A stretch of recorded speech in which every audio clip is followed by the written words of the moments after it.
During my corporate time, I remember it was very popular to do the proper feedback and to do the self-reflection. We even had a training on mindfulness and emotional intelligence. But the point is, you only get the instruments, but you don't know the source of the problem. In these cases, it's quite difficult to identify where the problem is coming from. And then even if you seem to be clearing the problem at the moment and you feel a little bit better, the problem is coming back. And why? Because, for example, if you're negative thinking, if you are becoming stressed that you cannot do to the highest standard that you put yourself the job or whatever, you cannot take care about your family to the whatever the standards are and whoever put these standards, and then you start to dislike or hate, if we are honest, yourself for not being good enough. And that's not good enough is very fundamental. So it's coming from your childhood, and it's coming from your mental body, where your experience and your thoughts from the past are being kept from your memories. So, for example, let's do a simple example. In the childhood, when you were small, you were not behaving properly, and your parents punished you, or they told you you are not doing good, you are a bad boy or bad girl.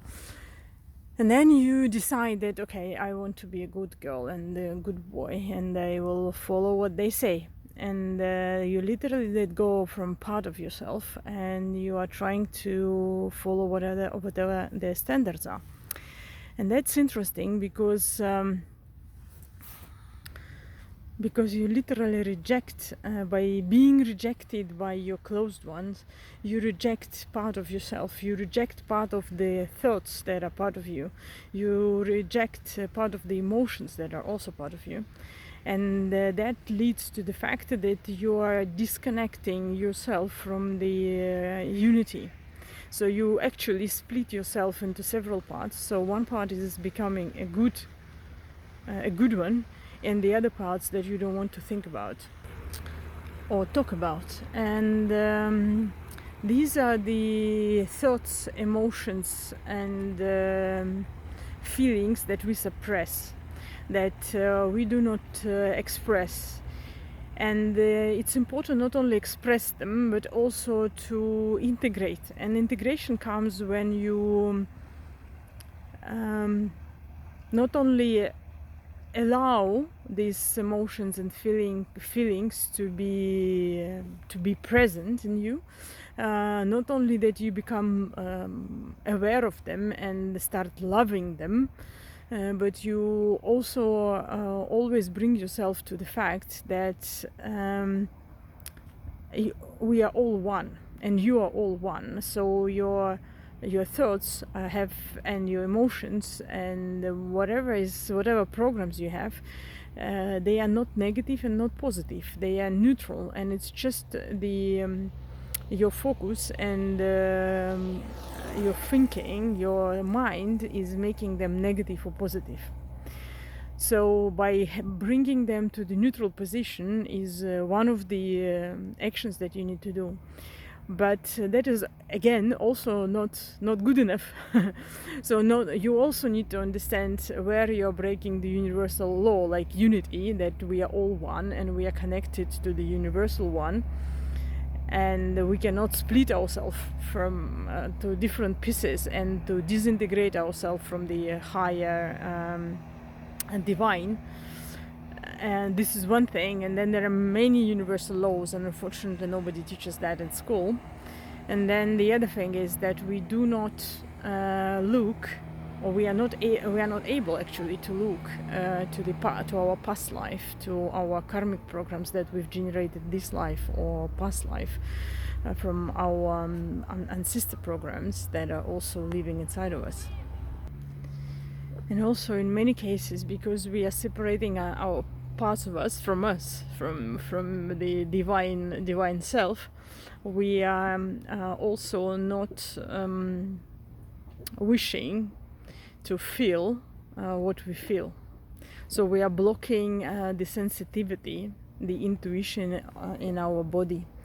And that's all of that, all starts from breaking the laws, all start of universal laws, or not understanding them, not understanding the consequences of the actions or inaction, of the decisions, of the thinking, of the saying, of doing, of karma.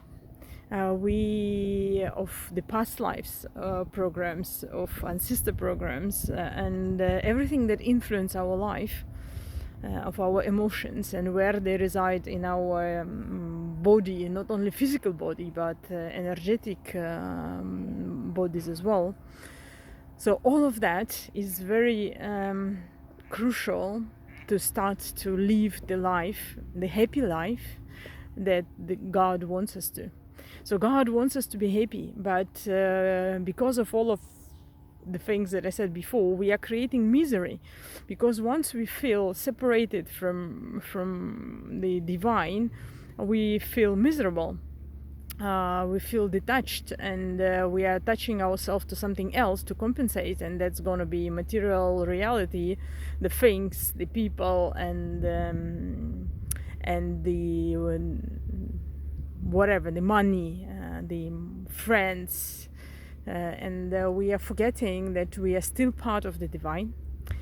And all that we do, we need to serve God with all our actions. But we keep forgetting about that because we are thinking that we are separate from the divine. So I had a lot of experiences like that by doing part-time job, and then still by creating this course, we have a lot of programs popping up, not yet cleaned, because it's like spiral. You clean one part, and then on a deeper level, it starts to surface again and again and again. So it's a constant job, more or less. But the point is, you need to go down to the deep roots in order to eliminate the program. Otherwise, it's going to be difficult, and it's going to be coming back again and again. So that is the reason, actually, why this program came to Earth. Because the idea is to help people to understand all of the factors that are influencing their life, and what is making their life miserable and them miserable, and how to change that. Because how can we live the life happy as the God wants us? How the God wants us to be feeling and spreading unconditional love. So by only understanding and removing all of these miseries, we can come to the unconditional love to ourselves, and then give it to other people. Because if we do not love ourselves, we cannot give it to other people. So that is why we have this program, and I hope you will join, and you want to change your life. And remember, if you don't start today, your tomorrow will be the consequence of what you do today. So what you have today is consequence of what you did in the past. So time to change is now, always. There is no time to waste. So think about it and join us.